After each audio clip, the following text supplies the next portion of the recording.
Darius the Mede decided to divide the kingdom into 120 provinces, and he appointed a high officer to rule over each province. The king also chose Daniel and 2 others as administrators to supervise the high officers and protect the king's interests. Daniel soon proved himself more capable than all the other administrators and high officers. Because of Daniel's great ability, the king made plans to place him over the entire empire. Then, the other administrators and high officers began searching for some fault in the way Daniel was handling government affairs. But they couldn't find anything to criticize or condemn.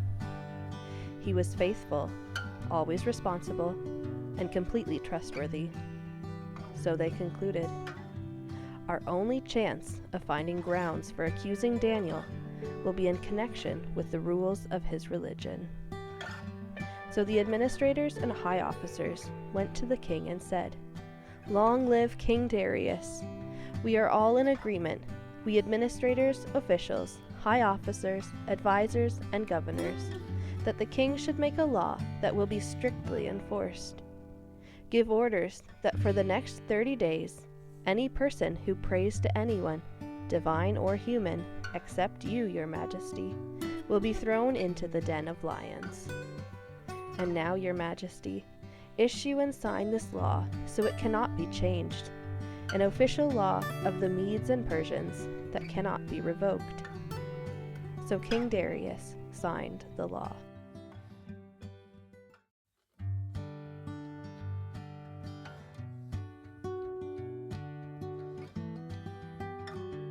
But when Daniel learned that the law had been signed, he went home and knelt down as usual in his upstairs room, with its windows open toward Jerusalem.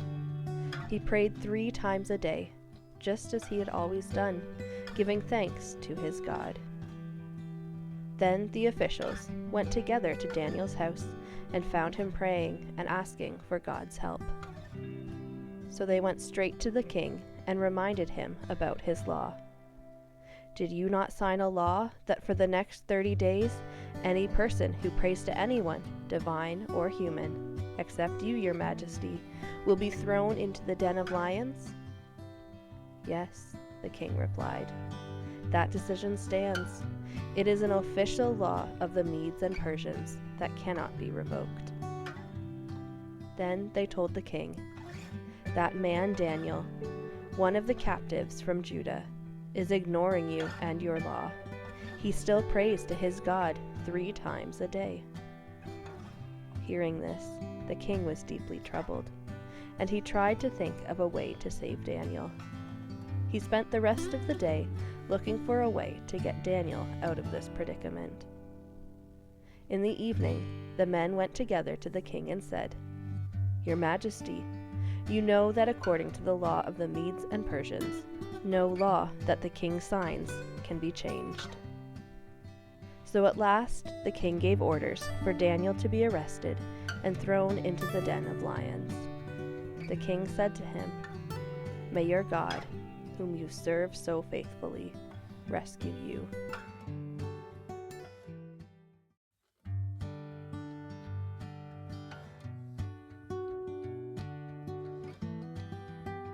A stone was brought and placed over the mouth of the den. The king sealed the stone with his own royal seal and the seals of his nobles, so that no one could rescue Daniel. Then the king returned to his palace and spent the night fasting. He refused his usual entertainment and couldn't sleep at all that night.